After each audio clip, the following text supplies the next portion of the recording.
The 2020 NBA playoffs so far have been good. Buzzer beaters, comebacks, surprises, something for every taste.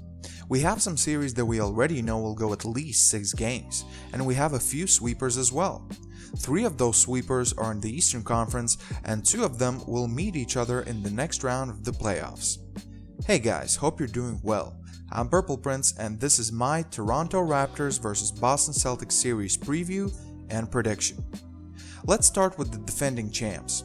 The Raptors had to face the 7-seeded Brooklyn Nets in their first round series, and looky here, I predicted it would be a sweep, and it was. 4-0, an easy first round series win for the Raptors, and they are ready for their next challenge. Every game was won by at least 15 points. It was never that close. 6 Raptors averaged double-digit points in the series against the Nets, with Fred VanVleet leading the way with his 21.3 points per game. Oh yeah, and right before the sweep, the Raptors head coach Nick Nurse won the Coach of the Year award. Good stuff. One amazing stat, in Game 4, the sweep clinch game, Toronto's bench scored 100 points. 100 points, just Toronto bench. Amazing. The Raptors averaged 126.3 points per game in the series and allowed the Nets to score just 105.8. As for Boston, they had a seemingly tougher opponent in the first round, the Philadelphia 76ers. At least, it should have been tougher. The games were closer, but in the end, it was a sweep as well. Ben Simmons wasn't playing, Embiid was good but not great. That whole 76ers team is in shambles right now. I predicted the series would go 6 games with the Celtics still going over, but obviously I expected too much from the 76ers. 3 Celtics averaged more than 20 points per game in the series against the 76ers, with Jason Tatum leading the way with his 27 points per game. Compared to Toronto, the main damage from the Celtics was done by the starters. They averaged 112.3 points per game against the 76ers while allowing 100.5 points. Currently, throughout the 2020 NBA playoffs, the Raptors have the best scoring offense. They are the second best at converting their field goals and the best in converting their three-pointers. They are also the second best rebounding team in the playoffs and the absolute best passing team, averaging more than 30 assists per game. Boston carries the 9th best offense, the 9th best field goal percentage, and 11th best three-point conversion rate. They are the 10th best rebounding team, but their passing needs some work. They averaged only 19 assists per game, which ranks 13th among 16 playoff teams. During the regular season, both teams met 4 times, and actually the Celtics won 3 of those meetings. One thing to mention, Gordon Hayward won't be there.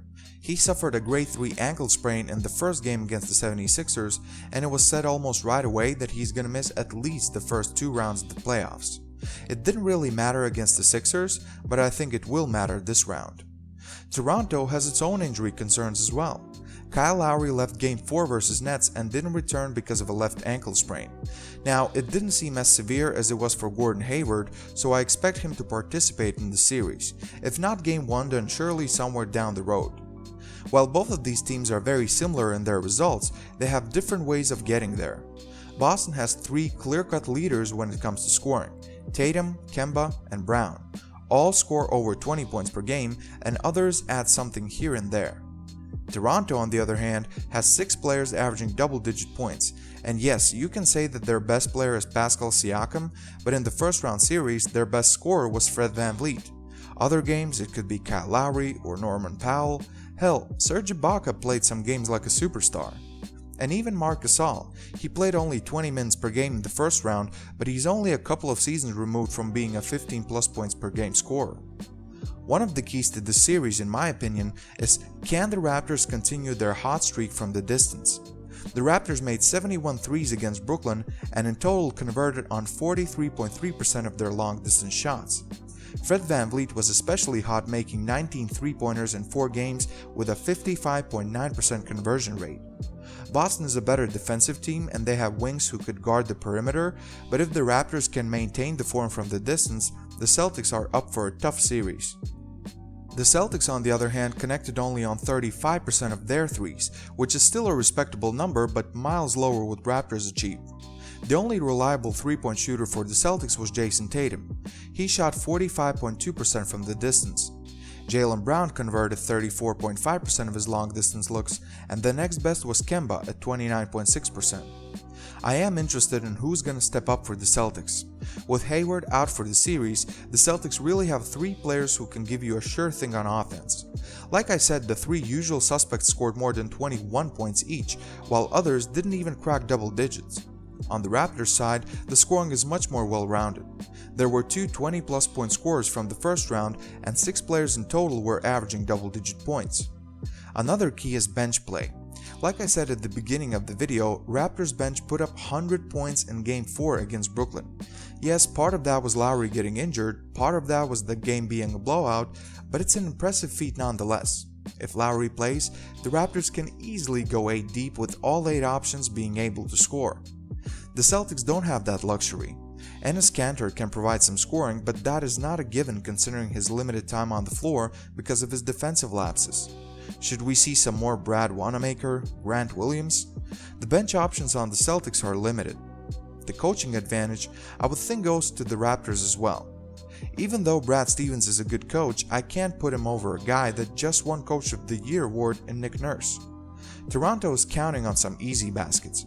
The Raptors led the league with 18.8 fast break points per game, but the Celtics are great at defending that. In 4 meetings, the Raptors never scored more than 13 fast break points against them. The star power goes to Boston. In my opinion, the Celtics have the 2 best players in the series in Tatum and Kemba. I could even argue Brown over Siakam on some nights. It might not seem important through the early part of the games, but with the game on the line and in clutch moments, the Celtics have one big advantage: Jason Tatum.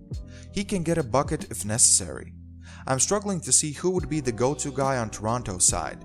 Nobody seems like the best or the only option, and while that reminds us of all the versatility Toronto has, it also is confusing when you need to draw up a play for a certain player to make a shot. Overall, this should be a very fun series. The teams are so similar, yet they are very different at the same time. Toronto has more people to carry the load, but the Celtics have the better top options. This is so close, but I have to go with defending champs here. Their season has been remarkable considering how they lost their best player and finals MVP, and everyone, including me, thought they will be so much worse. Somehow, they are even better though, and it's a 7-game series, so I think the better bench and more overall options will play a role. But this will go 7. I'll take the Toronto Raptors in 7 games over the Celtics. I think that's the smart choice. What do you think, guys? Who are you siding with? Do you think the Raptors will go to the conference finals, or will the Celtics take another step forward and beat the Raptors? Please leave a comment below with your thoughts and your prediction for this series. Should be a fun one. Thanks for watching the video. Please leave a like, share it with others, and don't forget to subscribe to the channel for more basketball content. You can never have enough of it. This was Purple Prince, and I'm out.